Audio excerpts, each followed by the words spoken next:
Nos destaques do Panorama CBN de hoje, eu conto para você que o presidente Lula teve mais uma divergência com o presidente do Chile, Gabriel Boric. Lula o chamou de jovem apressado por defender uma postura mais firme do continente contra a guerra na Ucrânia. No noticiário internacional, o Ministério da Defesa da Rússia fez uma ameaça e alertou que todos os navios que estiverem indo para a Ucrânia serão considerados pelos russos como fornecedores de carga militar aos ucranianos. E você também vai saber o significado desse meme que está rodando nas redes sociais. Attenzione pickpocket! Attenzione borseggiatrici! Apesar do sucesso nas redes, a mulher que é gravada gritando nesses vídeos fez um post pedindo cautela no uso de sua voz. Panorama CBN. Olá para você que está ouvindo o Panorama CBN, eu sou a Juliana Prado e vou te contar em menos de 30 minutos tudo o que foi notícia nesta quarta-feira, dia 19 de julho de 2023. Começa esse episódio contando para você que o presidente Lula já está a caminho do Brasil após uma rápida passagem pela Europa, mas antes de deixar Bruxelas na Bélgica, o presidente falou muito hoje. Ele fez um balanço sobre o resultado da cúpula da União Europeia com a comunidade de estados latino-americanos e caribenhos. Esse foi o evento que ele participou durante a semana. E ele disse que a entrega da proposta definitiva do acordo entre União Europeia e Mercosul vai acontecer em 2 ou 3 semanas. Lula deixou bem claro também que o Brasil não vai ceder e citou, por exemplo, o ponto das compras governamentais, porque pela proposta atual, as empresas europeias teriam o mesmo tratamento que as empresas nacionais em licitações públicas. Além disso, também há divergências dos europeus sobre a questão climática, o que também emperra esse acordo que foi discutido nessa cúpula. Mesmo diante aí da possibilidade dos países da União Europeia não recuarem desses pontos, o presidente Lula disse que espera fechar esse acordo até o final do ano. Da mesma forma que a França tem essa primazia de defender a unhas e dentes o seu patrimônio produtivo, nós temos o interesse de defender o nosso. Por que o país que tem o tamanho do Brasil vai abrir mão para matar nossas pequenas e médias empresas? Não. Paciência, a gente vai ter que aprender que em negociação a gente não ganha tudo o que a gente quer, mas também a gente não cede tudo que o adversário quer. A gente faz um acordo sobre o possível. Lula também foi questionado sobre a resistência de algumas nações latino-americanas que se recusaram a condenar a Rússia pela invasão na Ucrânia e vetaram menções ao país de Vladimir Putin na declaração final do encontro da cúpula. Ontem, o presidente do Chile, Gabriel Boric, que tem 37 anos e é uma jovem liderança da esquerda, diz que seria importante a América Latina dizer claramente que o que acontece na Ucrânia é uma guerra de agressão imperialista inaceitável em que se viola o direito internacional. Mas no final da cúpula não foi feito isso. Os países disseram que estavam preocupados com a Ucrânia, mas não mencionaram nenhuma vez no documento a Rússia. E aí o presidente Lula hoje foi questionado sobre essa declaração do presidente Gabriel Boric. E ele deu uma cutucada e diz que tem muita gente nervosa e afobada e que é preciso construir um caminho de paz. Todos nós sabemos o que pensa a Europa, sabe do que está acontecendo entre Ucrânia e Rússia. Todos nós sabemos o que pensa a América Latina. Eu não tenho por que concordar com o Boric, é uma visão dele. Eu acho que a reunião foi extraordinária. Possivelmente, a falta de costume de participar dessas reuniões faça com que um jovem seja mais sequioso, mais apressado. Mas as coisas acontecem assim. A reunião foi, do meu ponto de vista, extraordinária. Do ponto de vista, foi a mais madura reunião que eu participei entre Mercosul e União Europeia, entre América Latina e União Europeia. Depois dessa fala de Lula, o presidente do Chile, Gabriel Boric, respondeu. Ele disse ter respeito infinito e muito carinho pelo presidente brasileiro, mas voltou a condenar a invasão russa à Ucrânia. Ele disse o seguinte, abre aspas, se me perguntam, você quer que a guerra acabe? Sim, eu quero que acabe a guerra e creio que temos que ser muito claros em dizer que estamos em uma guerra de agressão inaceitável, fecha aspas. O presidente do Chile também foi questionado como se sentia após a fala de Lula e a suposta falta de experiência política indicada pelo presidente Lula para justificar essa posição dele. Boric disse não se sentir ofendido e que se sente muito tranquilo. Ele disse que teve a oportunidade de conversar com Lula e tem a melhor impressão. Boric também falou o seguinte, abre aspas, creio que somos da mesma família política. Hoje em dia podemos ter matizes quanto a isso, mas a posição do Chile é uma posição de princípios, fecha aspas. Não é a primeira vez que as visões de Lula e Boric não batem. Sobre a Venezuela, por exemplo, quando Lula recebeu Nicolás Maduro no Brasil, Lula tinha dito que era uma narrativa do mundo de que há uma ditadura na Venezuela. E na sequência, Boric, que também estava aqui no Brasil, criticou essa fala de Lula e disse que há sim uma ditadura na Venezuela.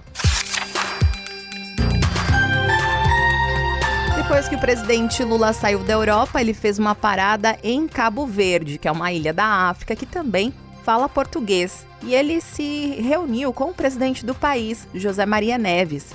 Esse foi o primeiro compromisso de Lula na África neste terceiro mandato presidencial. Lula e José Maria Neves fizeram uma declaração após o encontro e o político de Cabo Verde destacou o retorno do Brasil aos fóruns de discussão internacionais. Já o presidente Lula voltou a dizer que, com seu retorno ao governo, ele pretende retomar a relação com os países da África. E também diz que pretende ouvir especialistas para definir como o Brasil pode auxiliar países africanos. E aí, neste momento, Lula falou uma frase polêmica.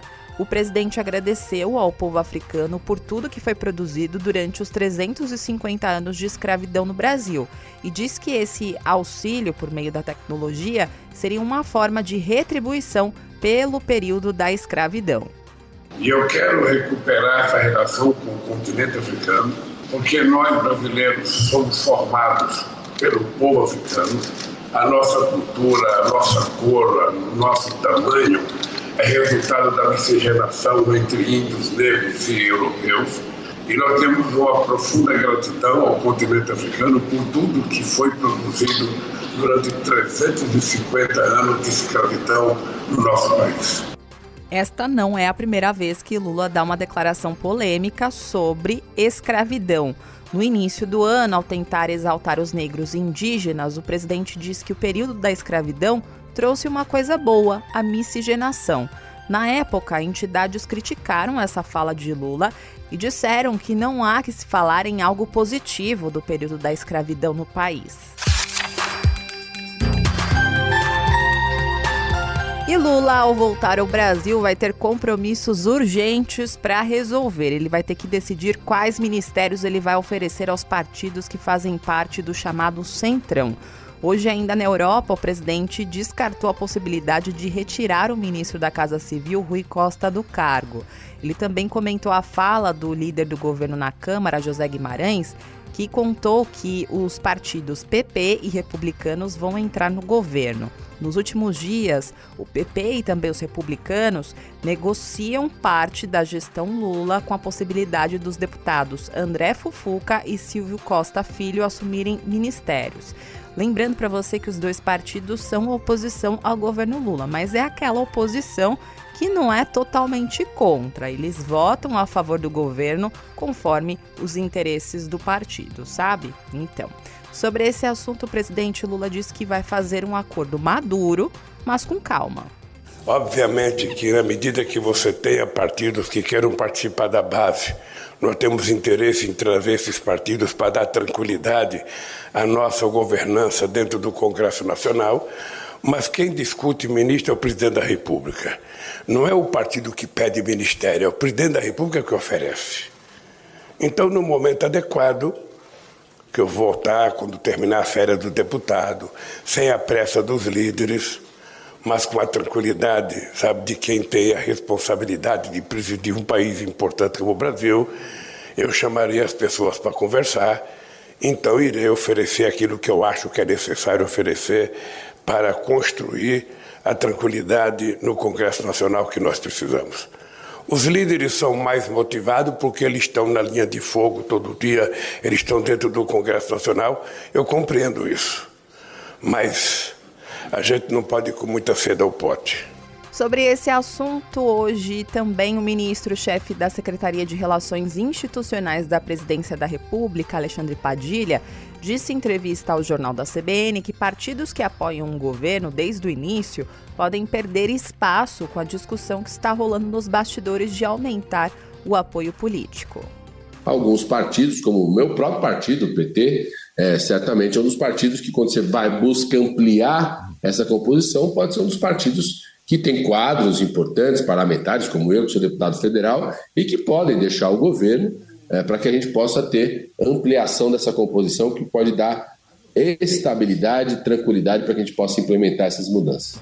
Alexandre Padilha ainda disse que os ministros estão sob avaliação permanente no governo e destacou que possíveis mudanças não devem afetar ministérios comandados por quadros técnicos, como o da Saúde, que tem Nízia Trindade no comando.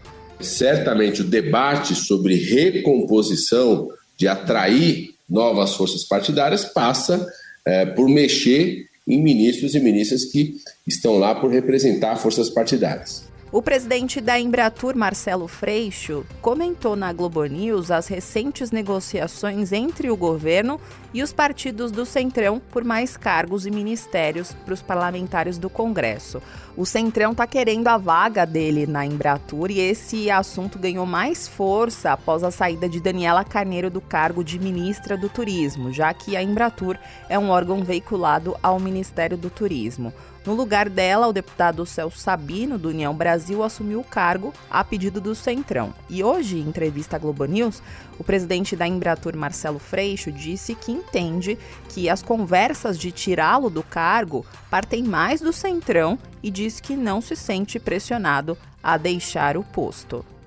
Quem me colocou na presidência da Embratur foi o presidente Lula. Quem pode me tirar da presidência da Embratur é o presidente Lula, coisa que o próprio ministro Celso Sabino concorda e disse aqui. Eu tenho muita tranquilidade nesse debate e o que me cabe é trabalhar e fazer funcionar a Embratur, porque é uma empresa decisiva, porque trabalha com a imagem do Brasil para fora. Ao mesmo tempo, eu entendo a relação de governança. Eu fui deputado, eu fui líder, né, da oposição, com muito orgulho em relação ao governo passado. Agora, tem que ter governança, tem que ter diálogo, é muito importante. E o presidente Lula é, sem dúvida alguma, o ser político mais habilidoso que a República tem nessa condução. Eu sei do jogo da confiança. Acho natural a União Brasil pedir o Ministério inteiro. Acho que faz parte do jogo, o que não quer dizer que vão levar, ou que vão ter, ou que vão negociar. Isso faz parte da política. A política é assim. Agora, o importante é que até agora o governo foi muito bem nessa negociação.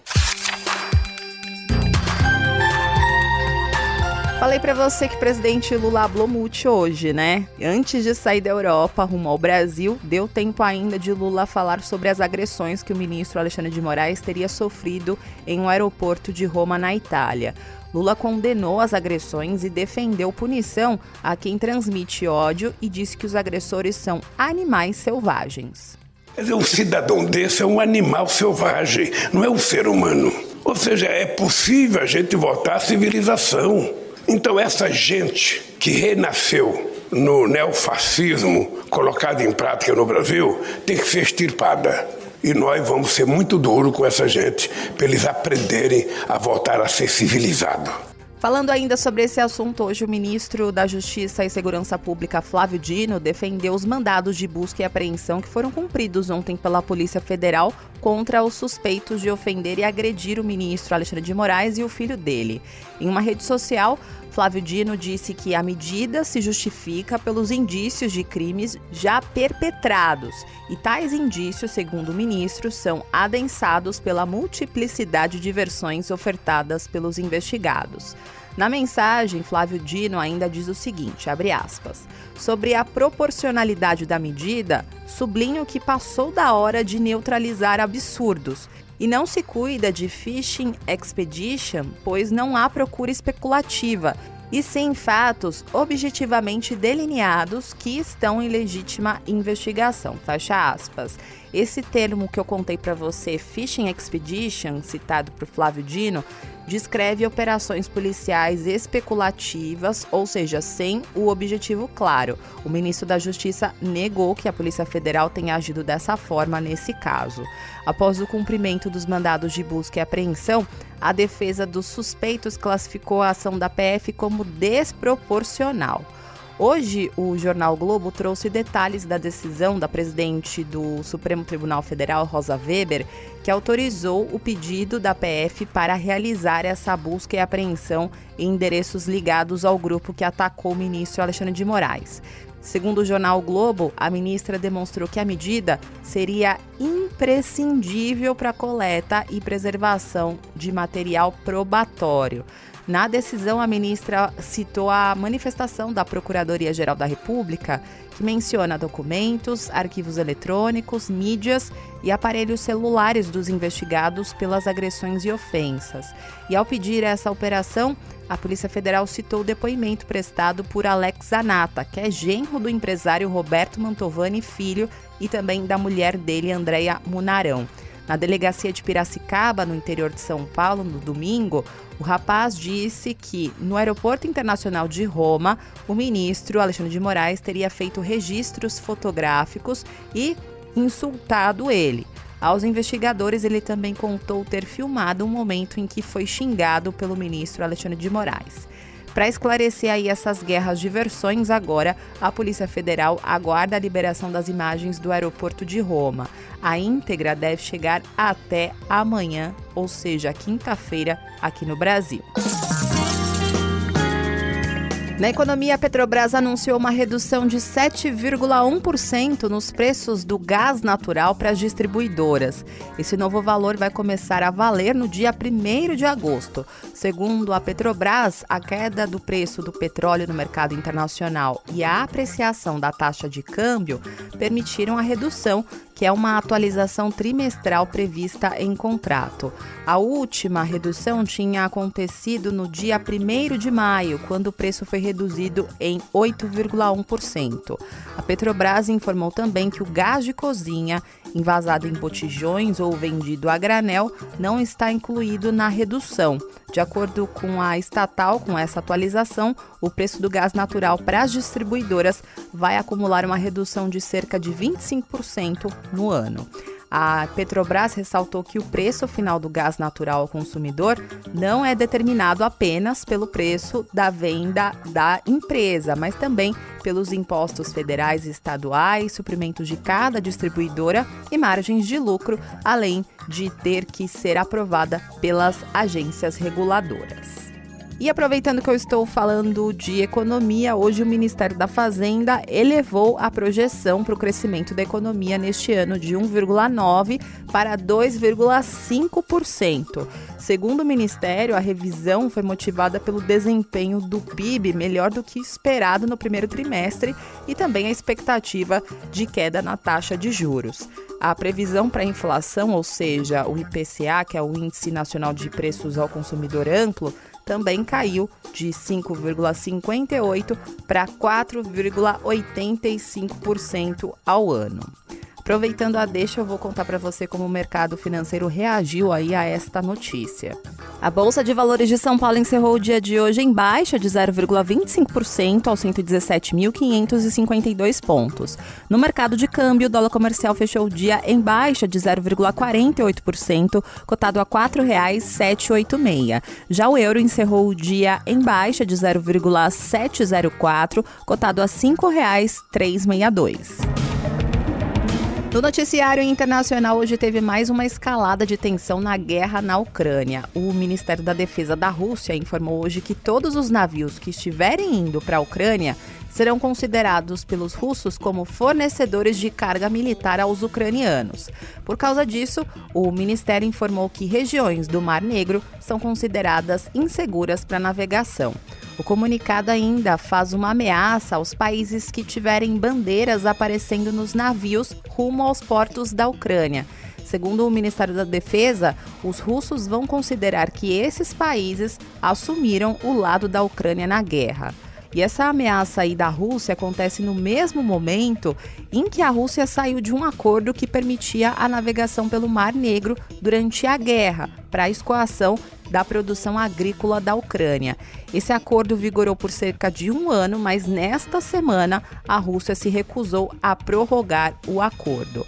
Hoje, o presidente ucraniano Volodymyr Zelensky acusou a Rússia de ter atacado deliberadamente as infraestruturas utilizadas para a exportação de grãos. Segundo o ministério responsável pela reconstrução da Ucrânia, os ataques atingiram os terminais de grãos e as infraestruturas portuárias de Odessa e Chornomorsk, causando danos nos armazéns e cais do porto de Odessa. O Ministério Ucraniano de Agricultura informou também que 60 mil toneladas de grãos foram destruídos no porto de Chornomorsk. E isso é bem preocupante porque pode afetar os preços dos grãos no mundo todo. No esporte, uma boa notícia. O brasileiro Felipe Toledo venceu a etapa da África do Sul da Liga Mundial de Surf em Jeffreys Bay. Essa é a 3ª vitória dele nessa etapa na carreira e, além disso, ele garantiu uma vaga nos Jogos de Paris 2024, já que ele não pode ser alcançado por mais nenhum brasileiro na corrida olímpica. Os brasileiros João Chianca, Iago Dora e Gabriel Medina seguem brigando pela 2ª vaga brasileira nos Jogos Olímpicos de Paris. Os demais surfistas do Brasil não têm mais chances. No feminino, Tatiana Wellston Webb já carimbou a sua classificação nas Olimpíadas de Paris via ranking da Liga Mundial de Surf. Attenzione pickpocket! Attenzione borseggiatrici! Provavelmente você já ouviu uma dessas 2 frases nas redes sociais nos últimos dias, né? Porque essas 2 expressões italianas viralizaram na internet e possuem uma origem aí inusitada. Ambas as frases ficaram conhecidas por causa de posts feitos no TikTok, onde uma mulher que se chama Polly Mônica alerta turistas sobre furtos em Veneza, gritando essas frases aí que você ouviu. E essas expressões em português significam: atenção, batedores de carteira. Os vídeos são publicados pela conta Cittadini Non Distratti, que significa cidadãos não distraídos em português. Essa conta existe lá no TikTok e tem mais de 350 mil seguidores. E os vídeos ultrapassam 10 milhões de visualizações. A Cittadini Non Distratti surgiu primeiro no Facebook, em 2019. Na descrição, a página se identifica como um grupo de voluntários que tenta evitar furtos e recuperar carteiras roubadas. Nas redes sociais, o grupo compartilha essas imagens de supostos ladrões, mas foram os vídeos aí com a voz dessa italiana gritando, com pessoas correndo pelas ruas de Veneza, que chamaram a atenção de todo mundo. Os posts se tornaram virais nos últimos meses. E após a repercussão aí desses vídeos, o pessoal na rede social passou a usar o áudio ou a expressão "attenzione pickpocket" para ironizar situações. Como, por exemplo, estão usando imagens das caravelas portuguesas chegando aqui ao Brasil ao encontro dos indígenas e estão colocando a voz da italiana dizendo "attenzione pickpocket". Apesar aí desse sucesso e da enxurrada de memes, a mulher que é gravada gritando nos vídeos fez um post pedindo cautela no uso de sua voz. Ela escreveu o seguinte: acho inapropriado usar o meu áudio para fins políticos ou pessoas se passando por batedores de carteira. Grito para alertar os cidadãos e turistas sobre a circulação de pessoas que fazem parte de uma organização criminosa. Em entrevista ao G1 hoje, ela disse que ela faz isso porque ela se importa com a mensagem de venha para a Itália, mas cuidado com a sua carteira. Polly Mônica, que é a dona da voz aí do meme, explicou que ela faz isso há 30 anos e que ela não tem medo de correr atrás dos pickpockets e que depois ela entrega essas imagens para a polícia. Agora, eu vou indo nessa. Muito obrigada pela companhia de hoje. O roteiro e a produção deste episódio foram feitos por mim. E a montagem e a sonorização é da Débora Gonçalves, a Debs. E você pode me encontrar lá nas redes sociais, no @Juliana_Deprado no Twitter. No Insta é só procurar por @Juliana Deprado, também é o Threads. E tem o e-mail que é o juliana.prado@cbn.com.br. Não se esqueça que amanhã tem a edição da manhã do Panorama CBN a partir das 7 horas da manhã com a Natália Furtado. Combinado? Beijos pra você e até mais! Panorama CBN. As principais notícias do dia em menos de meia hora.